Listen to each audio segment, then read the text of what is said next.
Hey everyone, Shamrock here. This is another quick guide specifically for trash. So once again, maybe not so quick. This is for a 22 Azure Vaults, and bursting and explosive are the affixes. So it's a pretty tough week, but still very doable. We did a pretty clean run. There's one part before, like with the frogs and the breakers, where we have a few deaths, but there are alternate routes where you can skip those parts altogether. So anyways, we're just going to walk through, first starting with the first room that you walk into where we pulled everything. And we also lusted right off the bat. So as the healer, if you're doing it this week, you're going to be focusing on getting the explosives. And really the most dangerous thing about here is if you don't get the proper AoE stops and stuns to prevent the lashers from casting their dot and from preventing the rock dudes from casting the piercing shards on the tank, and hopefully not on anyone else. But so anyways, because you have lust here, you have a lot of haste. You really don't need any other cooldowns. I was specifically using Slink just because of the bursting. So when the first round of ads dies and you get like 6 stacks of bursting, it's a perfect time to pop Slink, as well as any other AoE heals you have. I also ended up popping Ascendance as well. But if you're doing this on any other Fortified week where bursting is not the affix, you may not need to pop anything. Slink would be a great asset here if the tank gets a lot of piercing shard stacks. So if they get like 3 or 4 and their health is really getting chunked, you can just pop a Slink on them and they can use everybody else as sort of like a health battery to keep themselves alive. Right, moving on to the lashers and these big tree guys. On higher keys, on higher fortified keys, the pools that the tree guys drop on the ground do a ton of damage per tick, so you really want to be careful with those. But otherwise, you should just have your healing rain down, use your downpour as you can. You should have at least a couple of cooldowns left, so I actually just popped AG there as a few of the dots were getting people low. And then yeah, just get everybody up and then focus on DPSing these ads down. This is another dungeon where I would say try to at least somewhat coordinate before you start with your group, who's maybe going to be focusing what, or like what AoE stuns you have and what order you could use them in. It's very important that the tree gets interrupted so that he doesn't turn other people into trees where they kind of get stunned, because if they do get stunned in those pools, then they're probably going to die. Note, I did slow the dungeon down a little bit, just like I did the other one, so it's a little bit easier to see what I'm doing. But yeah, if you're doing this in real time, everything will be a little bit faster.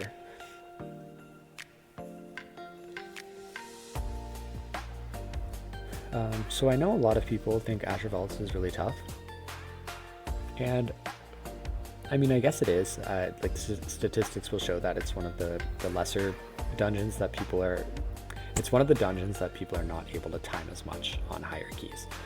That being said, all the keys that I have timed for Azure Vaults like that are higher up, they usually go pretty smooth. Like as long as you have a tank, I feel like the tank is probably the most important part of this dungeon. They need to know exactly what they're pulling and how to survive it.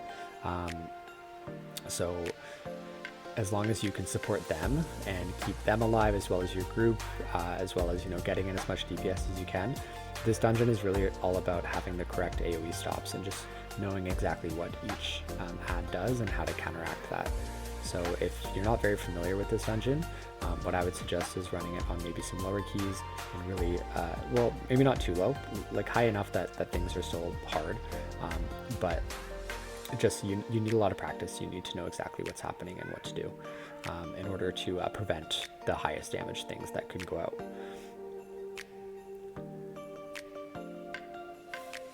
And then because of bursting this week, that just adds a lovely little chunks of damage at the end of every pull. This is one of the dungeons where I would say it's actually kind of annoying because you have a lot of little things that die together while you're still pulling, specifically with the area with the breakers and the frogs and stuff. I would actually suggest, if you can, skip the frogs and the breakers altogether if you have a tank who knows the route where you can just sort of jump down and basically do all the trash before that area. And then you kind of have like a 3 boss rush at the end. But we actually don't do that in this run. We get most of the trash and then we do a few of the frog breaker room areas. And that's actually where we have the most trouble. That's where we have some deaths with bursting and the roars and all that stuff. So you'll see when we get there. Okay, going into this area, it's very important to watch the sappy burst, which is what the little droplets cast when they die. They will one-shot you 100%, so just make sure you're not standing in those. Otherwise, make sure you have interrupts sorted out for each of these tree guys. Most tanks will pull all three, so just, you know, if you say beforehand, you know, mark them, say I got skull, you get X, you get star, whatever, and just make sure you keep interrupts on those. But otherwise, this pack is pretty easy. Just make sure you're not standing in the pools, you're dodging when you need to.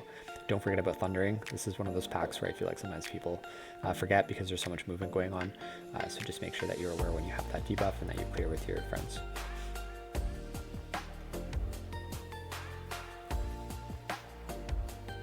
Cool little note, so when the pools come out from the tree guys, when they cast, it's like a little swirly on the ground. That swirly will not do damage to you if you're standing in it. When they like shoot it at you, it only starts doing damage when the pool's on the ground. So you do have like an extra second if you're standing there to finish your cast or whatever before you have to move. That is not the case though with the droplets. When they cast the sappy burst with that big blue circle when they die, that will one-shot you right away. So don't confuse the two. All right, and that's it for this first part. It's not so hard. It can be a little bit harder if you're pulling another one of those packs up there. So we did the whole first room, but the next room with the crystal shards and the like big rock guys, we didn't actually do that. And if you are skipping the last part with the breakers and the frogs, your tank will most likely pull that stuff. It's not so bad. It's basically the same as the first room. You just need to make sure that you coordinate some AoE stops so that the piercing shards don't get off too much.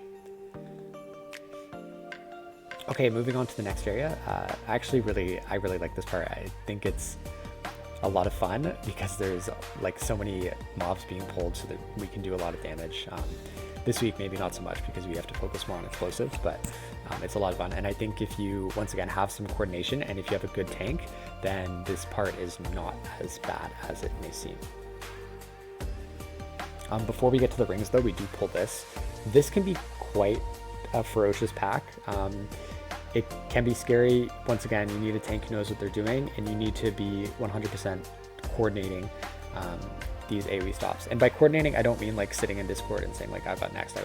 Just, you know, as with the two stops that you have in Thundershock and Cap Totem, be watching what other people are using and, you know, try to line up your stuns so that they work out with what the group is. Coordination does not always mean that you need to be in Discord, especially, you know, with pugs. That rarely ever happens. It mostly just means watching what your group is doing and anticipating what you're going to do next and maybe what they're going to do next as well. If you have any cooldown trackers, which I don't, as you can see on my screen, but if you have any of those, that could really help you coordinate as well without actually being in Discord and communicating through voice or text.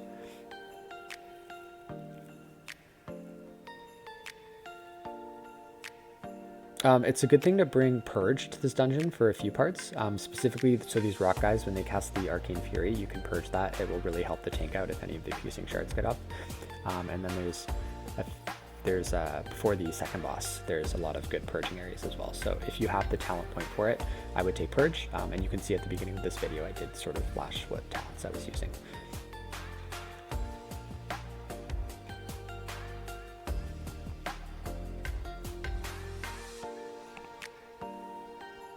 Okay, most groups now skip these two elemental guys just because they, you know, take a long time to kill considering what they're worth. So I believe, yeah, if you have a rogue, you'll shroud. Some groups will invis even if you have invis pots. If you don't, what I would suggest is actually pulling those two elementals into the group that we just pulled, because they really don't add a lot of damage to the mix. It just means that you guys have to be extra vigilant to make sure that the Waking Bane cast does not get off, because that will put someone to sleep. But even if that gets off, like you just dispel them. It's not as bad as it going off on this ring because there's like those big circles that come on the ground. But which actually, I think that's what happens here. I'm pretty sure someone dies to that. But you'll see. Anyways, this ring, most tanks, if they're doing this dungeon correctly, because the timer is so tight, they will pull multiple groups here.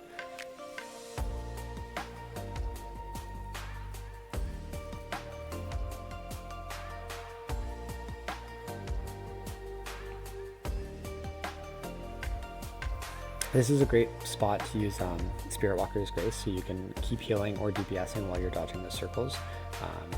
Especially if the tank does do a bigger pull, it can really help you out.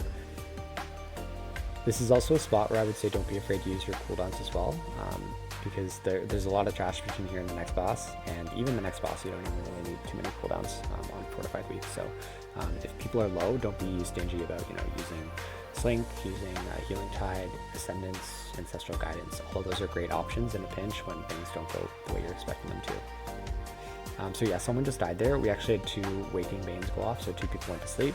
I was able to dispel one of them, but the other one I was not. But this is just a good lesson. You can still time this key pretty easily if 1 or 2 people die. It's just really important that the packs don't get reset. So, most important thing is that you have enough people alive that you can kill all of this stuff. Anybody who dies can just run back.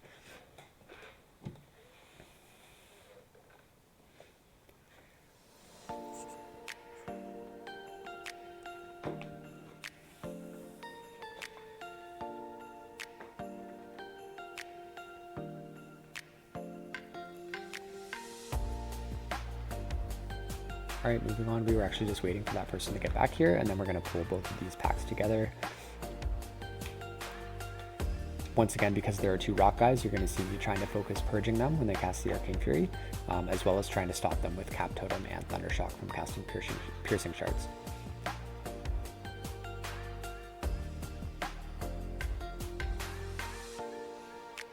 So watching back, it's funny, watching these videos back, I was like, why didn't I do this? But that would have been a great time to pop Healing Tide or Ascendance right there. That would have made everything a lot easier.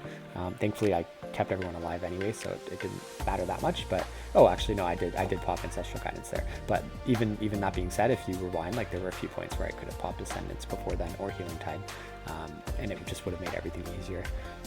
I'm definitely one of those people who plays like more conservatively. I like to save my cooldowns, which, a lot of the times works out because then I have them when I need them in an emergency, but sometimes it doesn't. Sometimes people die, and it's like it wouldn't have happened had I used my cooldowns. So if I had any advice that I would give myself, and hopefully you take it as well, is don't save your cooldowns when you don't have to.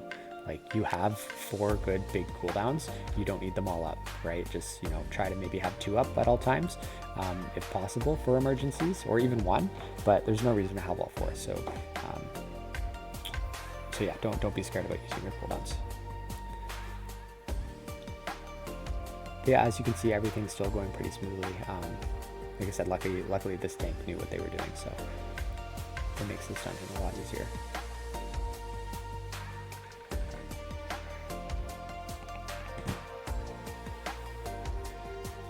Now I think we do a skip here where we jump down. If you don't have slow fall potions in your bag and you like to run Mythic Plus a lot, go buy some right now and have it on your bar somewhere, because this dungeon uses them a lot. You can always try to survive by popping Astral Shift before you jump and Ghost Wolf, but in my opinion, it's always safer to just use that slow fall potion. Okay, this is the second area where I said Purge would be really great. These enemies put a shield on themselves that like decrease magic damage taken by a lot. I don't remember what percentage, but I know it's a lot. So if you can purge these, they'll die a lot quicker.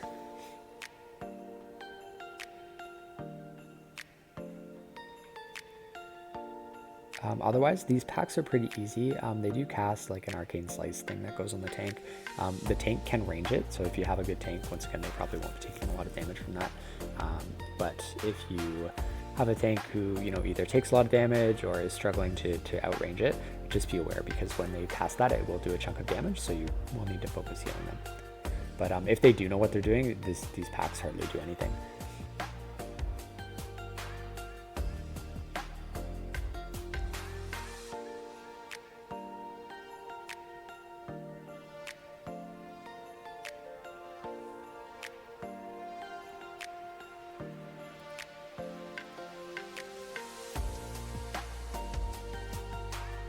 Okay, this big guy can be a little bit of trouble, so we pull him with another pack. It would be amazing to just do this enemy by himself, but unfortunately, in order to time these higher keys, you do need to pull a lot of stuff together. So really, just with this guy, you need to watch out for the Spell Breath, the Ice Cutter, and then also the ring, that blue ring around him will make enemies who are standing in there do more damage. So just be aware, when this big guy, the lieutenant, is being pulled, the tank is going to be taking a lot more damage. The last ability is the one that just happened, is the frost breath or whatever it is, that will always do a lot of damage to the tank. And if they don't have a reduction cooldown, it can kill them pretty easily. So when you see that breath coming out, just make sure you extra focus the tank. If you need to, you have Slink in an emergency. If they're like really getting chucked, you can use everybody else as a health battery for them.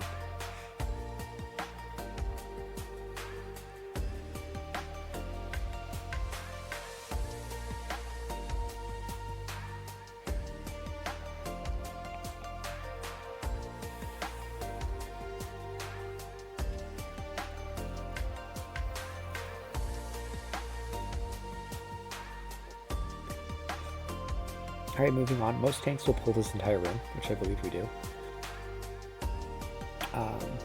Once we get to the other side, there is a note I want to make about those little elemental dudes, because more than once I've seen them, well, not necessarily break a key, but I've seen them one-shot people with the little circles that they put on the ground. So if you can, it's great to use either Cap Totem or Thundershock to stop them. It's that unstable power cast that's going right now.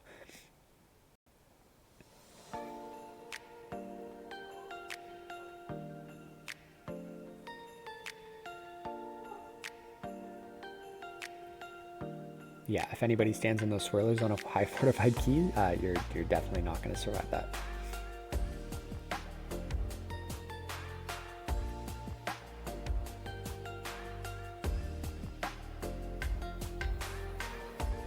Right, but otherwise, once again, this room I feel like is pretty easy. And it's fun because you can do a lot of DPS as well because there's not a lot going on. So remember, if you're trying to time higher keys, it's very important that you DPS. I know that's not necessarily controversial, but it's a contentious issue, I guess, amongst healers, is whether or not we need to be doing damage. Well, on higher keys, you don't really have a choice. If you want to time, you need to contribute. Thankfully, we do so much damage with the Acid Rain and Chain Lightning, so, and it's easy for us. It's just a couple of casts. The hard part is, you know, weaving your heals in and out, but if you practice, you can do it, no problem. Right, so once again, I just skipped through that boss.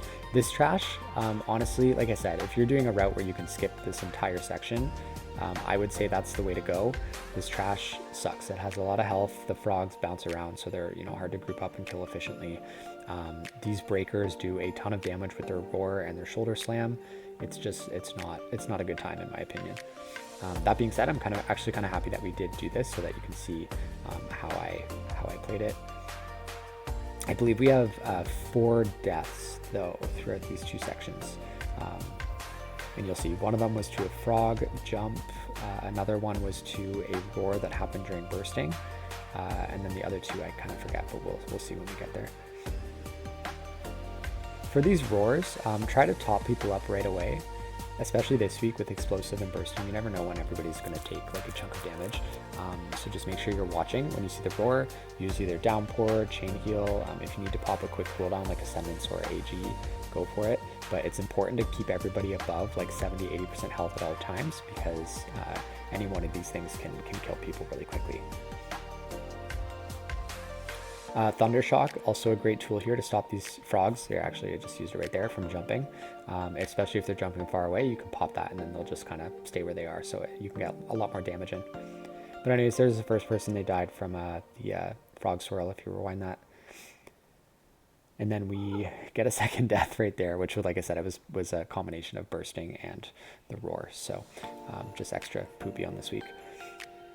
Thankfully, we had no explosives go off though, which was great. Especially because you're going to get a lot of explosives in this room and probably all over the place because the frogs are jumping. So you need to be extra vigilant with that, and hopefully your group is helping out. If they aren't, don't be shy in saying, you know, please help with explosives. I always find it helps mentioning that before I start a group. I usually say something, you know, keep it nice, don't be rude about it, but I usually say like, hey guys, I'm pretty good at focusing explosives, but in pulls where there are a lot of enemies or there's a lot of damage going out, I will require assistance. And most groups are like, yeah, that's totally fine, we got you.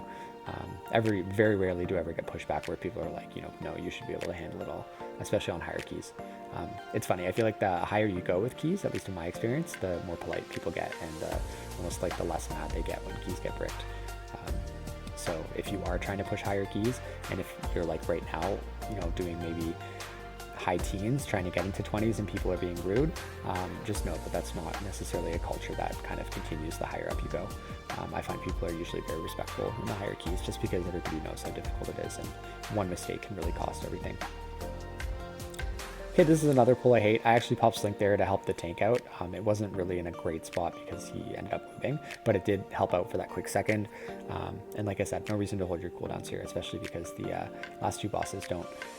Well, actually, that's a lie. The second last boss definitely can require cooldowns depending on when things happen. But yeah, once again, it's more important that you get everybody there alive first, and then you can worry about that, especially on a Fortified week where the boss is not super souped up.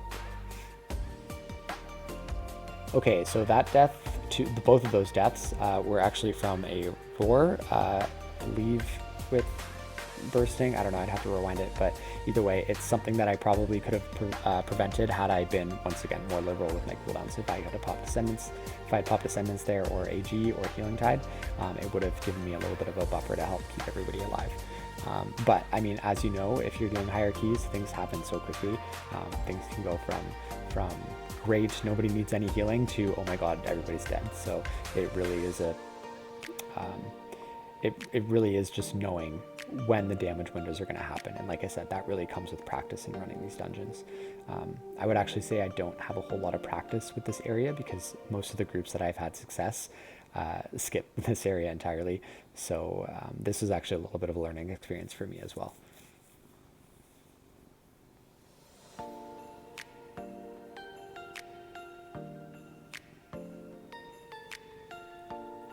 So 5 deaths, even then, I believe we timed this key with plenty of time left, so it's still doable. It's more about, you know, if people are going to die, it's more about making sure that whatever trash pack you're on also dies as well. The worst thing that can happen is if you wipe and then you haven't killed anything in the pack. That's usually what will kill your key. And all of that being said, I just want to reiterate, if someone does die, even if 2 people die, even if 3 people die, do your best to just focus on keeping everybody else alive. Unless your group calls for a wipe, don't ever just like give up or be like, you know, oh crap, I don't know what I'm doing, or, you know, panic in a sense that you stop healing because people are dying. Just make sure you do what you can do. And if people die, then people die. That's just how it goes. But it doesn't mean that a key is untimable, so you need to keep trying.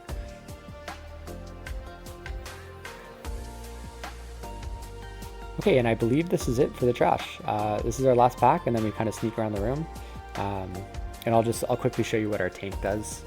He actually dies on purpose so that I can just res him across the platform so that we can skip the 2 breakers at the end.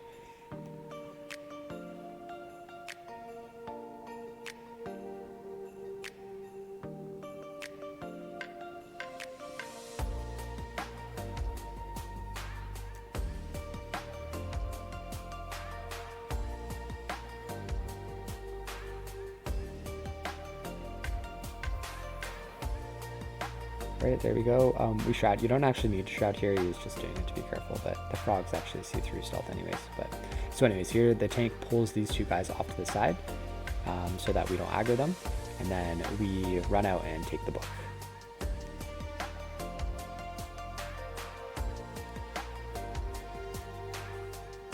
All right, and so we have 9 minutes for 2 relatively easy bosses who definitely don't take 5 minutes each on Fortified, so we're good. I mean, as long as we can do these 2 bosses, great, then we time the key, which we did, by the way. So yeah, this was a successful run. And as you can see, once the tank died over there, I just res him over here, and then we continue the dungeon. All right, guys, thanks for watching. I hope you enjoyed and got some, you know, tips and tricks on how to handle this. If you have any questions, feel free to DM me on Discord or in game, and I'd be happy to help you out. But yeah, until next time, good luck.